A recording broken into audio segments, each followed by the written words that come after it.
Qabul, sizni tushundim. Nima haydash bu? O'zi restoran beribsan. Rossiyada haydash kerakmi? Normal haydab kelyapman. Normal haydash, shunaqa haydashmi siqib keladi.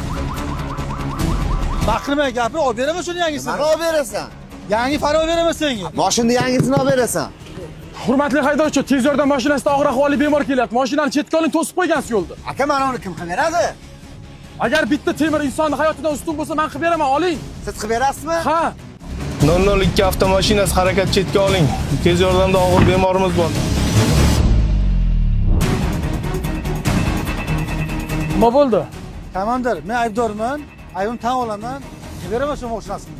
Tushunarli, aybdor aybini tan oladi. Ikki tomonda ham jabrlanganlar yo'qmi? Yo'q aka. Avariyada ikkitadan ortiq mashina ishtirok etmaganmi? Yo'q. Unaqa bo'lsa, Yevroprotokol bo'ladi. Lekin hurmatli haydovchilar, bitta narsani ta'kidlayman. Har qanday holatda ham tez yordam mashinasiga yo'l berishimiz kerak. Hozirgi tez yordam mashinasida og'ir ahvoldagi bemor ketayotgandi.